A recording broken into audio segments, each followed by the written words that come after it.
Some of y'all give the devil way too much credit. Every inconvenience, the devil. Every consequence, the devil. Every closed door, every breakup, every bill, every bad move, the devil is attacking me. Ooh. Baby, the devil didn't do all of that. Some of it was you. Some of it was life. Now let's talk about accountability, discernment, and the drama we blame on the demons. Now, a lot of people have said this is religious psychosis. And I'm like, is it, or is it just people blaming the devil? Because we all know people blame the devil for every little thing. But when you actually look deeper into it, and when you actually see people blame the devil for everything, and it's like, huh? I know there was a thing about y'all know the clock it trend where you put your two fingers together, you clock it. There was a person on TikTok that said clocking it was a thing of the devil. I'm like, now at this point they about to say breathing is a thing of the devil, because what is clocking it or whatever? How is that a thing of the devil? Like, you are, just to give somebody the props, and you're talking about, oh, that's a thing of the devil. Like, you are giving the devil too much credit. Oh, the wicked was demonic. I saw so many people walking around in wicked outfits. So you never thought that that Wicked was probably their favorite movie? Mind you, Wicked, the movie was based off the Broadway musical, which has been out for many years. And then plus, a lot of people do that. People did that with Avengers. People always dress up in superhero costumes when it comes to like superhero movies like the Avengers or Justice League or Superman or Captain America, Iron Man. All these superheroes, they dress up. If it's not this costume, they dress up in like the colors of the superhero.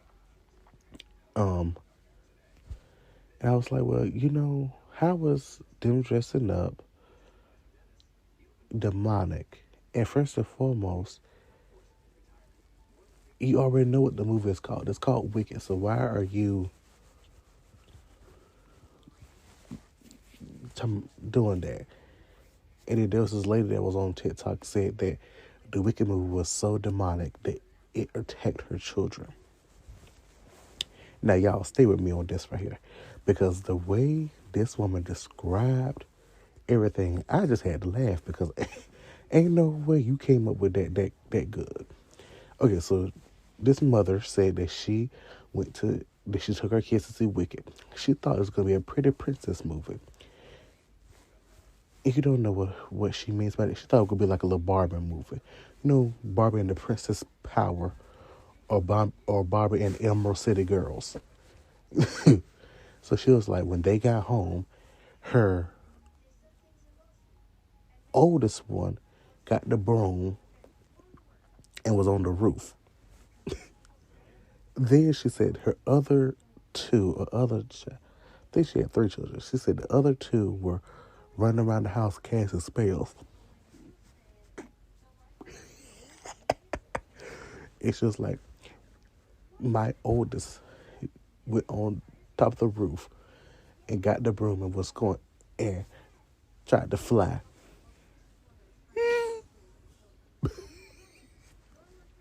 Like, it's not funny, but it is funny, because ain't no way a movie made your children do all of that. Ain't no way a movie made your children do all of that. First and foremost, why was a 12-year-old left unattended and got all the way up on the roof with a broom? If that happened, why? She was like, please pray for us. My church is coming over. They're going to be praying for us. I'm like, girl, please have several seats. Because there's no reason for you to be acting like Wicked got your children going cuckoo for Cocoa Puffs. There was this one lady another lady that said something about Wicked. Talking about Wicked is filled with nothing but witchcraft. Do not go see this movie. I'm like, the name is called Wicked, and you want us to sit up and make this video. The movie is called Wicked. Okay?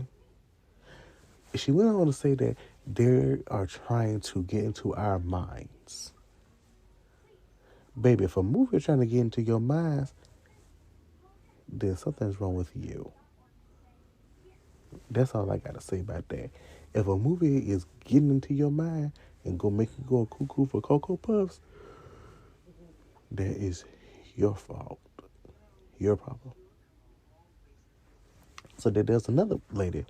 She got on here talking about on TikTok, talking about how God told her to get out of the movie Sinners. Yeah. She said God told her to get out of the movie Sinners. Because the devil, right then I scrolled because, you ain't about to blame the devil on the movie now. Look, we know the devil's a lot of things. But a movie, you blaming him because of the movie Sinners? First of all, you know a movie's called Sinners and you are a devout Christian. Why are you going to see the movie called Sinners? And I know what sinners mean. Do you know what sinners mean? The movie Sinners ain't had nothing to do with the sinners in the church. Hello? And the person that I was talking about that said something about Wicked, how they saw people dressed up in Wicked, that was a man. He was talking about it. So I want you to be like, oh, he just singing like the women. No, there was a man. There was a man in there too. He said something about, he was the one that said about how he saw so many people dressed up in Wicked outfits and Wicked costumes. Okay. What does that, like, what does it tell you? Let's use our brain. It's something that y'all lack. I promise you, the devil is not sitting in a boardroom plotting your flat tire. He's not rearranging your bank account. He's not hiding your keys. He's not making your boss annoying. But we love to spiritualize everything because it's easier than admitting we made a choice that came with a consequence. Sometimes it's not spiritual warfare. It's poor planning. It's ignoring red flags. It's procrastination. It's pride. It's us. Some things that we call attacks are actually growing pains. God is stretching you, maturing you. God is pouring you out of cycles you would have stayed stuck in forever. But because it's uncomfortable, we assume it's the enemy. Not realizing discomfort is often the language of transformation. Everything that hurts isn't harmful. Everything that's hard isn't demonic. Some things are holy disruptions. But let's be real. Sometimes the enemy gets access because we left the door wide open. We ignored the warning signs. We entertained the distraction. We kept the habit. We stayed in the environment. We played with the fire. Then got shocked when we smelled the smoke. The devil didn't do all of that, but he'll absolutely use what you refuse to heal. Discernment is knowing the difference between an attack, a consequence, and a lesson. Accountability is admitting your part without drowning in shame. And freedom is realizing you don't have to blame the devil to grow from your decisions and your actions. Now, there was recently a skit, and I'm glad I brought up discernment. There was recently a skit by Drewski. And you know, Drewski was in the church, and he was making fun of the mega church pastors. But you know, every Christian wanted to sit up and act like he was making fun of God. But he was not making fun of God. He was making fun of the mega church pastors.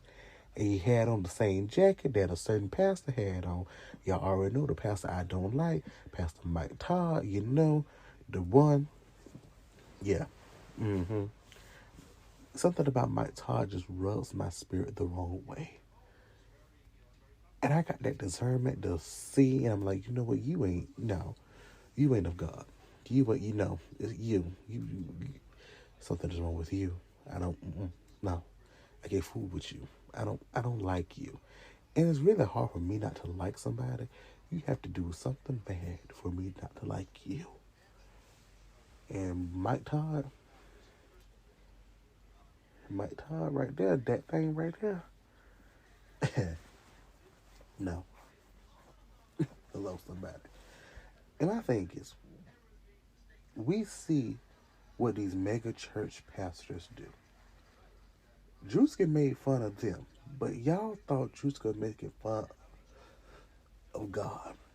And I'm like, are y'all that naive? Are y'all that dense? Are y'all without discernment? Are y'all without intelligence? Because there's no way that man was making fun of God. He was making fun of them pastors.